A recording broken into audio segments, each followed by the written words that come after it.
आणि जोपर्यंत आकाशात सूर्य चंद्र तारे आहेत तोपर्यंत या घरात आम्ही राहिलं पाहिजे. आणि ते कसं सुखाने समाधानाने राहिलं पाहिजे. नुसतं आम्हाला राहायचंय का नाही, सोबत आपली कुलस्वामी कुलदेवता त्या सगळ्या देवांनी पण आमच्या सोबत इथे अधिवास केला पाहिजे. बरोबर आहे का नाही?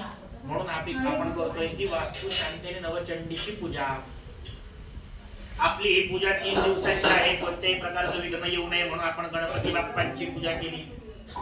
त्यानंतर कळसाची पूजा केली. या कळसाकडून 5 प्रकारचे आशीर्वाद घेतले. माऊली तुम्ही उभे राहून पुण्याहम म्हणजे तुमच्या हातून तुमच्या कुटुंबाच्या हातून पुण्यकारक गोष्टी घडाव्यात. कल्याणम तुमचं तुमच्या कुटुंबाचं तुमच्या परिवाराचं कल्याण व्हावं. रिद्धिम कुटुंबाची परिवाराची वाढ व्हावी. स्वस्तिम घरात सगळ्या चांगल्या गोष्टी घडाव्यात, वाईट गोष्टी काही घरात घडू. आणि लक्ष्मी पैसा, आजच्या युगात पैशाशिवाय काही चालतं का? चांगला प्रकारचा पैसा आपल्या घरात यावा आणि तो चिरकाळपर्यंत टिकावा.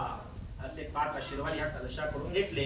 आणि मग 2 नंबरच्या चौरंगाची पूजा आपल्या कुलस्वामिनीची करायची. केली आपण.